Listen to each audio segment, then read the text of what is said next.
भारत में आज भी घोड़ी चढ़ने बैठने होती है। प्लीज सर, क्या दलितों को यहाँ भी बोलने का सर, अगर सबको 4 मिनट दे दो ये भेदभाव नहीं चलेगा दलितों के साथ। Time is 4 minute, don't waste. भाई सर, आप क्या करो अगर सबको 4 मिनट दिए तो आप मना करो, मैं बंद कर देता हूँ उसको। क्या दलितों को सबसे आखिरी में नंबर मिलेगा और बोलने का मौका मिलेगा? क्या मजाक कर रहे हैं सर आप? श्री चंद्रशेखर आजाद। धन्यवाद सभापति जी। आज हम संविधान की गौरवशाली यात्रा पे जो 75 साल की बात कर रहे हैं।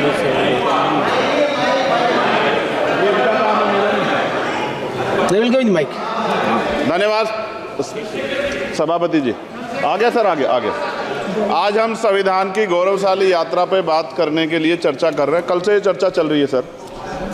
मैंने बहुत सारे दोनों पक्ष के और जितने भी हमारे मेंबर हैं सुना सर, उनको बड़े बड़े नेता हैं सर।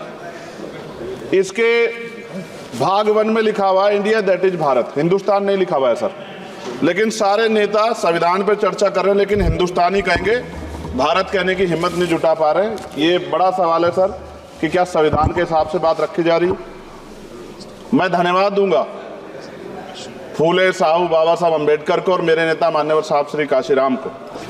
25 नवंबर 1949 को संविधान को सौंपते हुए डॉक्टर बाबा साहब अम्बेडकर ने कहा था कि 26 जनवरी 1950 को हम विरोधाभास भरे जीवन में प्रवेश करने जा रहे हैं। राजनीतिक जीवन में तो हमारे पास समानता होगी लेकिन सामाजिक और आर्थिक जीवन में असमानता होगी। क्या ये चुनौती आज 75 साल बाद दूर हुई है? भारत ने 26 जनवरी 1950 को संविधान लागू होने के साथ खुद को एक संप्रभु लोकतांत्रिक और गणतांत्रिक राज्य होने का ऐलान किया। लेकिन सर उस समय संविधान की स्थिति ये थी कि जैसे गांव का कोई आदमी, मैं 50 की बात कर रहा हूं, वो 50 साल पहले शहर में आ जाता और बड़े लोगों की महफिल में चला जाता उस जहां वो खाना खा रहे हो और वो टेबल पे नैपकिन को खा के जो है कि कहता कि ये तो फीका, क्योंकि वो जानता ही नहीं था, वो समझता नहीं था संविधान को, संविधान है क्या। संविधान उसके लिए महज दस्तावेज था। ये जिम्मेदारी थी राजनीतिक दलों पे कि वो संविधान को व्यवहार में लेके आते। और इसके इतने सारे आर्टिकल हैं, अगर इनको व्यवहार में लाया जाता तो मुझे लगता कि आज देश बहुत बदल गया होता।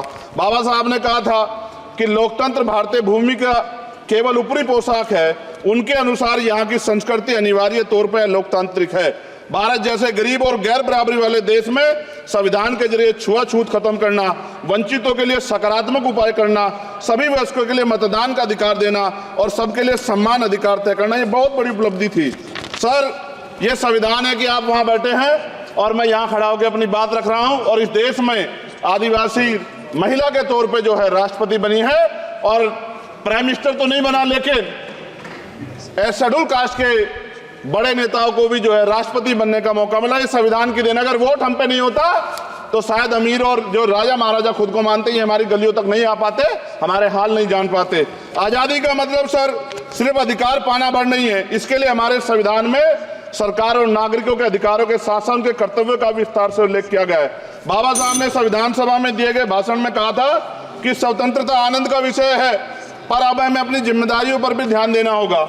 संविधान ने सुनिश्चित किया कि रानी के पेट से राजा जन्म नहीं लेगा, वोट से नेता तैयार होगा। आर्थिक बराबरी के लिए सरकार क्या कर रही है? गरीब और गरीब हो रहा है, अमीर और अमीर हो रहा है। सुबह उठते कहीं बम की धमकी मिलती, कहीं दंगे की। ये अमृत काल है सर या धमकी काल है? कितना बढ़ रहा है? आर्टिकल 15 सर, भारत में आज भी घोड़ी चढ़ने बैठने होती है। प्लीज सर, क्या दलितों को यहाँ भी बोलने का नहीं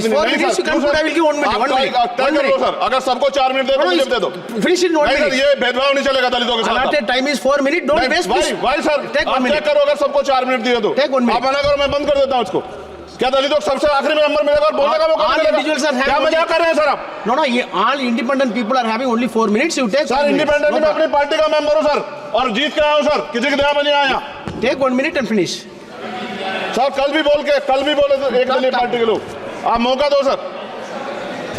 मूछे रखने पर हत्या होती है, महिलाओं पे, छोटे मासूम बच्चों पर रेप हिंसा होती है। एनसीआरबी का डाटा देकर डर लगेगा। यही 1 किलोमीटर पे संविधान को जला गया और महाराष्ट्र के परभनी में अभी भी संविधान को नष्ट किया गया, उसकी कॉपी को। आर्टिकल 25-26 में संविधान में सभी को धार्मिक आजादी। कहाँ है दलितों की, मुसलमानों की, जैनों की, बौद्धों की, ईसाइयों की? छत्तीसगढ़ में सतनामी समाज को संविधान की अपनी धार्मिक आजादी के आधार पर जो है उनको अपमानित करके जेल में बंद कर दिया। संभल, अजमेर, अयोध्या सब इसका उदाहरण है। आज ये सरकार आलोचना डरती है। कितने लोग जेल में बंद है? मिरान हैदर, खालिद सैफी, उमर खालिद खान, सिफा खान, गुलफ्शा फातिमा और आजम खान साहब राजनीतिक विरोध में बंद है। सरकार यहाँ बैठी है, सरकार सामाजिक न्याय की बात करती है। बताए कितने दलित मुख्यमंत्री बना रखे हैं आपने? 13 ज्यादा सरकार स्टेट में सरकार है। कितनी महिला मुख्यमंत्री है? आपकी सरकार ने सुप्रीम कोर्ट के आदेश के बाद रिजर्वेशन प्रमोशन में जारी नहीं किया, और ओबीसी को पॉलिटिकल रिजर्वेशन आप देंगे नहीं देंगे, आप बताने का काम करें। मैं 75 साल की गौरव यात्रा में हम एक सभ्य समाज नहीं बना पाए, इसलिए जाति आधार पर SC ST OBC के बच्चों को प्राइमरी स्कूल से लेकर उच्च संस्थानों में भेदभाव किया जाता है। सरकार निरंकुश हो गई, कोई बुलडोजर से कार्रवाई करता है। कल मंत्री जी ने कहा हमने राष्ट्रीय पिछड़ा वर्ग आयोग बनाया, 69 शिक्षक भर्ती में उसकी सिफारिशों को नहीं माना। EWS के जरिए आपने संविधान पे, आरक्षण के प्रावधान पे हमला किया। 1 मिनट में खत्म कर रहा हूं सर। संविधान सर, न्यायपालिका में आर्टिकल 124A कहता है सर, ये अधिकार जो है। Sanjay sir ji please conclude. Sir 1 minute में प्लीज संविधान में न्यायाधीशों की नियुक्ति का अधिकार राष्ट्रपति के द्वारा होना चाहिए, अभी तक नहीं हो रही है। All India judicial service commission कब बनेगा? क्या चंद परिवार ही सर जज बन सकते हैं? और आज हम सर, मैं सरकार से सवाल पूछना चाहता हूं सर, सेवाओं में SC ST OBC वर्ग का कितना प्रतिनिधित्व है? भारत सरकार के मंत्रालयों के अधीन PSU में, बैंकों, बीमा कंपनियों में और स्वस्थायी संस्थानों में आउटसोर्स तथा कॉन्ट्रैक्ट पर वर्तमान कार्यरत कर्मचारी कुल कितनी संख्या है? आउटसोर्स और कॉन्ट्रैक्ट में कार्यबल SC ST OBC कितना प्रतिशत है? निजी क्षेत्रों में कार्यरत कर्मचारी, उनके SC ST OBC की वर्ग लाभ। सर खत्म कर, लास्ट पॉइंट सर, मैं फिर स्पष्ट तौर पर कह रहा हूं सर, यहां बैठे SC और OBC के मेंबर से कह रहा हूं सर, उनको सामाजिक जिम्मेदारी का ध्यान भी रखना चाहिए। पार्टी के प्रति वफादारी के साथ साथ अपने वर्गों के प्रति ईमानदारी भी रखनी चाहिए। ईमानदारी नहीं होगी तो उन वर्गों का भला नहीं हो सकता, और हमें बहुत सरकारों से उम्मीद नहीं है। बहुत बहुत धन्यवाद सर। Thank you.